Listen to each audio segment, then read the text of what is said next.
Bonemeal is insanely overpowered in Minecraft, with a ton of ways to get it, store it, farm it, and use this valuable item. Learn everything about why bonemeal is overpowered starting right now. So of course the first big question is, how do you actually get bonemeal? Bonemeal itself is so useful, it's important to get a really good source of it as soon as you possibly can. Well, of course, the first big method of getting bonemeal is by getting bones. And bones can be obtained a couple different ways, with the biggest one being from skeletons.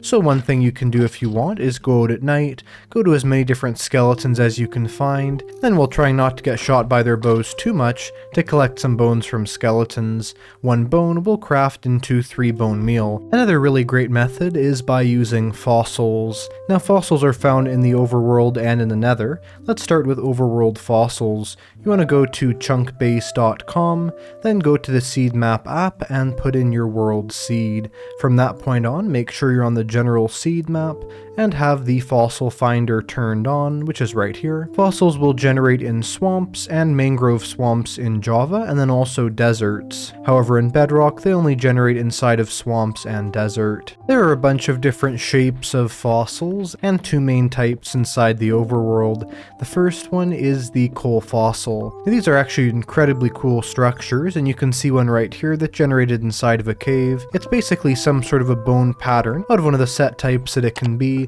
where you can get a whole bunch of different bone blocks, that some of the bone has sort of degenerated into coal. But either way, as you can see, these are a very good source of bone blocks, especially if you're using a seed finder. It can be pretty simple to go through here and find a whole bunch of these and mine them out. However, what happens if you have one of these fossils generate very low underground?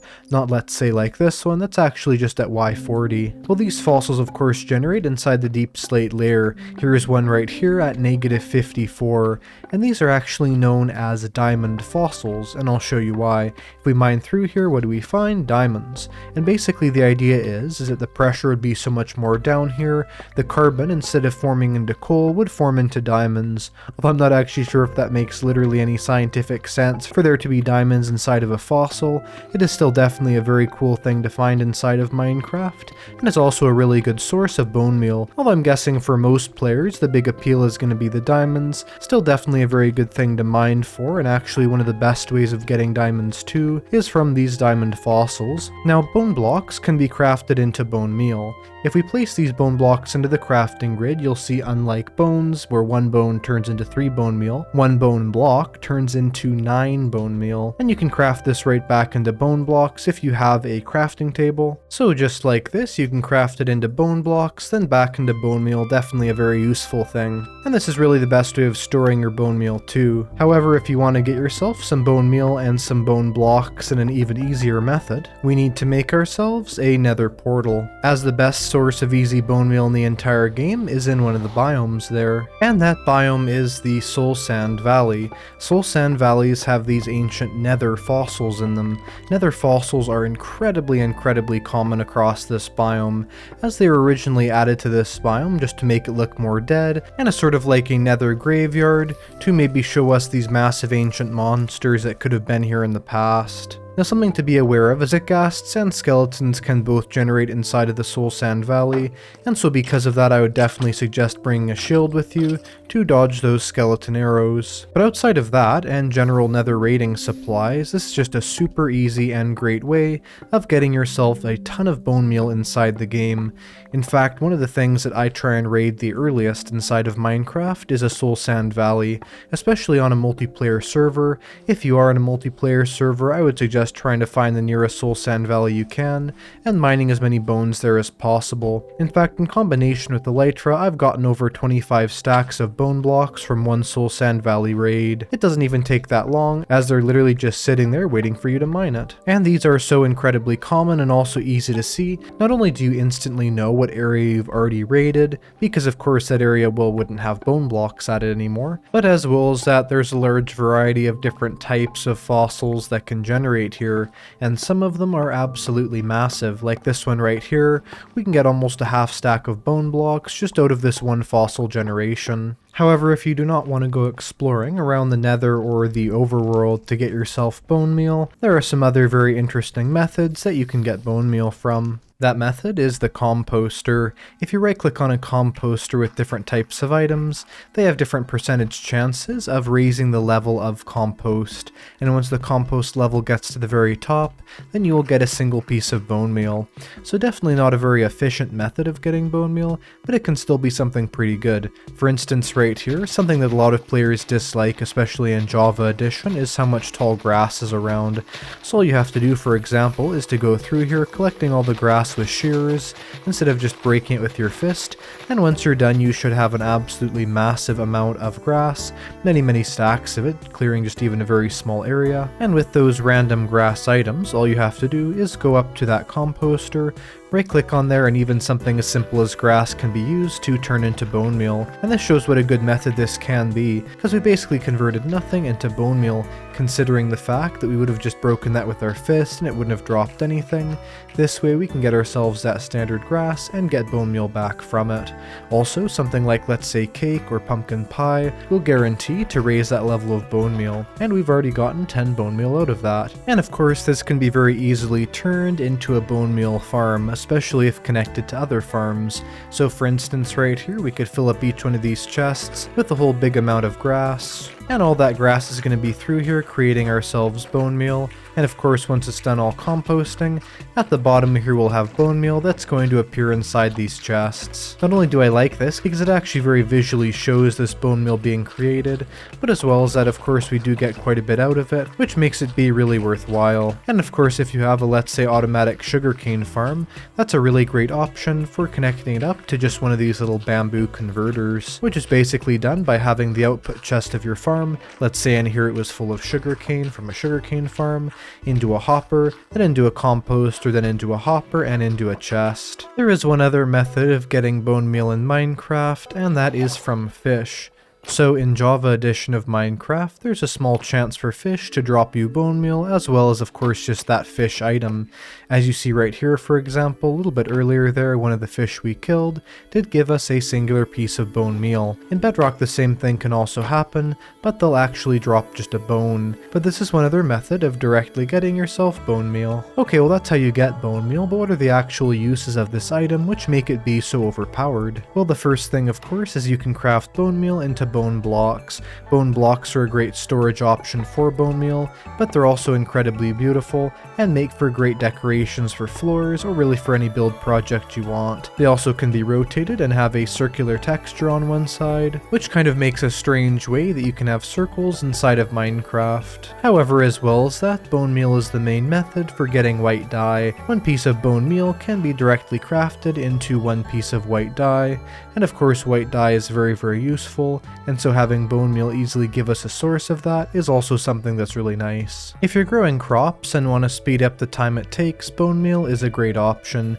You can simply right click on crops to have it go through the stages, although unfortunately it does take a couple pieces of bone meal to go from the first stage all the way to the last stage. It can still definitely be worthwhile if you do have a good supply of bone meal. In fact, a little setup like this can be phenomenal. Basically having observers that are making this dispenser always be turning on, and having it face into a crop, having that crop on your offhand, and breaking it and placing it, you can use this to automatically grow crops. So if you have a massive amount of bone meal, definitely consider this as a good method. Now another thing it can do is create foliage on top of certain blocks. A good example of this of course would be foliage on top of grass. So if we right click on these grass blocks, we'll get standard grass, tall grass, as well as some flowers that can occur in that biome. And these flowers are very useful because we can turn one piece of bone meal into a whole bunch of flowers. In fact, funny enough, we could get pink dye with 2 pieces of bone meal. The first piece of bone meal will grant us the red flower gives us red dye. The second piece of bone meal gives us white dye plus red dye gives us pink dye. This also works if you're underwater, so if we let's say right click on blocks while we're underwater, we'll get seagrass and tall seagrass to appear. Now if you're inside a warm ocean, regardless of the fact of if there's a coral reef in that part of it or not, as long as the biome is warm ocean and you right click on the seafloor all the way down here with bone meal, you can see what happens. When we bone meal this, we'll get an assortment of coral coral fans, as well as of course the seagrass we would get anywhere. Because of this makes coral and coral fans be renewable. Although of course you cannot craft coral into coral blocks, it is still a very useful thing, and it also means that if you are inside one of these biomes, it's actually really easy to make an entire area look great, as long as of course you're careful not to get hit by any of the local pufferfish that are around. But this method of right-clicking for foliage also works inside the Nether. Well, to be more specific, inside of the warped and crimson forest. So for instance, if we right-click right here, on top of the warped nylium, we get ourselves some of the crimson fungus, as well as the crimson roots, and actually the incredibly rare warped fungus as well can generate. If we go to a warped forest right here and we right click on the ground, you'll notice we get the warped roots, as well as of course warped fungus, the occasional crimson roots, and additionally the nether sprouts. And there is also the small chance for that crimson fungus in the warped forest biome. And so more or less you can use this if you want to get yourself some more instant foliage around. But there's also another really useful type of growth that the bone meal can give you. That instant growth use of bone meal is with saplings. Almost every single type of sapling will grow on its own anyway, but with bone meal we can make that much quicker. Or let's say this spruce tree. We could even make this 2x2 of the giant spruce tree instantly grow. This works with all the different variants. And something nice about this too is it means that with just a couple pieces of bone meal, we're basically turning that directly into wood, which I think is a fairly good exchange considering how many different items we're getting out of just a bit of bone meal and some saplings. This also works on things like propagules, and if you're farming propagules correctly, it's almost impossible to do that without a good use of bone meal. Even let's say something like bamboo, which is technically a wood type now in Minecraft 1.20, this can also be made to grow with bone meal. And last but not least, there's also the mushroom types. So to start, we have warped and crimson fungus. These, if they're placed on the corresponding nylium, will actually not grow at all ever unless you bone meal them. However, if you do bone meal them, just a couple pieces of bone meal, and this will then grow into the large warped or crimson fungus variant, which is definitely quite nice because it means that you actually have to have bone meal to grow these effectively. So something very good to be aware of is to make sure to have a good supply of bone meal if you do want to grow a whole bunch of warped or crimson trees without, let's say, just cutting them down in a forest. This also applies to brown and red mushrooms, although they're not strictly trees, so of course you can plant them down on certain blocks no matter what the light level, like let's say pods or mycelium, and if you bone meal these, it'll also turn the red and brown mushroom variants into their giant variants. And better yet, it does this with very little bone meal. Now of course this also works if you have some things in the sky to block the light, and then of course you can place down a mushroom and you can bone meal that even if it's not podzol. But no matter what you decide to do, it's definitely a really great thing to be able to sort of instantly grow these trees and mushrooms with just a couple pieces of bone meal. But now that leads us on to the next use of bone meal, and this one's really over the top in terms of how overpowered it is. Now there's literally only one item you need to be able to take the uses of bone meal and make them go crazy, and that is moss blocks. Moss blocks enable you to use bone meal to convert some items into other items. The basics of how this works is if we right click on a moss block, tons of nearby overworld generation type blocks will turn into moss, as well as of course grass, tall grass, moss carpets, as well as azalea bushes. And so because of this, we can convert stone into these moss blocks. But the reason why this is a big deal is that moss is completely different in its properties to stone, and so this really enables us to convert a bunch of items into other items, but as well as that to landscape things really easily. So for instance, let's say we killed a couple skeletons and had on us a single moss block. We could basically turn this barren wasteland into a beautiful garden by simply utilizing a couple pieces of that bone meal. It's actually pretty crazy how overpowered this is, but definitely in a good way. In fact, one type of tree I forgot to mention that bone meal is great for is the azalea bushes. Can be bone mealed, of course, into these large azalea trees. The great thing about this too is you can actually use this to make a moss farm, which can give you an infinite source of bone meal by basically bone mealing the moss, then composting the moss blocks, and generally the amount of bone meal you get out of that is more than you put in, which can make fairly efficient bone meal farms. Also, the thing is you can instantly instantly mine moss blocks with a hoe, and so because of that you can actually mine with this by breaking this with the hoe and then placing down the block and bone mealing it. If you right click on any tall flower, one piece of bone meal is instantly converted into another one of those flowers. By doing this we can really simply get a whole bunch of the rose bush, as well as sunflowers, peonies, and lilacs. In fact, this makes these the easiest flowers to get in the entire game, and because each one of these turns into 2 dye, we're actually very easily able to get a ton of dye really cheaply with this. So that's another really important reason to have bone meal, is if you want to get yourself any of the dye types that are obtained by these flowers, that's really the best way of doing it. And they're great for building as well, since they kind of can form hedges, and are also pretty nice looking. Also, if you're inside of Bedrock Edition and you see a flower and you right click on it, that flower will grow other flowers nearby it. This is different from the functionality of just right clicking on grass, because it basically just duplicates that flower as well, just not like the other one does where it pops off, but still definitely really cool. Now here's something kind of funny you can do if you want. If you right click on a short seagrass, it'll turn into a tall seagrass. If you right click on a short fern, it'll turn into a tall fern. And if you right click on a 1 tall grass, it will turn into a 2 tall grass. Not super useful considering the fact that one piece of bone meal gives us so many different types of grass, whereas we're just going to waste a whole bone meal on one grass plant. But either way, that is something you can do if you want. Also inside of Bedrock Edition, not inside of Java though, you can right click to grow sugarcane by 1 stage. This is really game changing, because if you can get a good source of bone meal early game inside of Minecraft Bedrock Edition, all you have to do is just right click that sugarcane and you will in no time have at least that requirement be covered for your full enchanting setup. And there are a ton of other plants in Minecraft, like let's say the sweet berry, or let's say the weeping vine, glow lichen, cocoa beans, drip leaf, and many more that can also be grown by using bone meal. Bone meal can also grow things underneath some blocks, so if we right click on the bottom of these right here, these are mangrove leaves, and right clicking on the bottom of those with bone meal will give us propagule buds. When we have those little propagule buds there, they'll eventually grow out to the fully grown propagules, which we can then pick up and plant down as basically a mangrove sapling. But to just start them, we have to right click on each one of these with bone meal.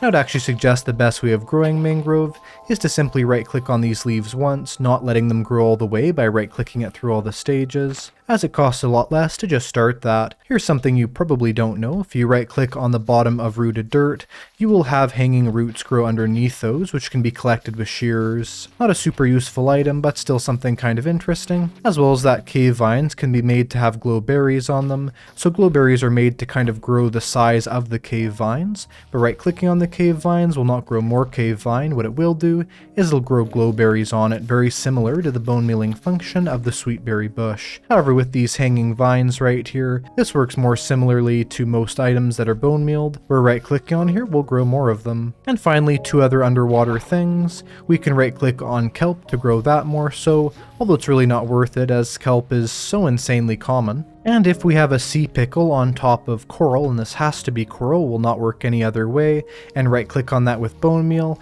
it will grow more sea pickles to the side of it, which we can of course break and harvest, and then right click to get more, making that be a super effective way to farm sea pickles. Anyway, that's basically everything about bone meal in Minecraft and why I think it's so overpowered. Not only is it very easy to get, it also has an insane amount of different uses.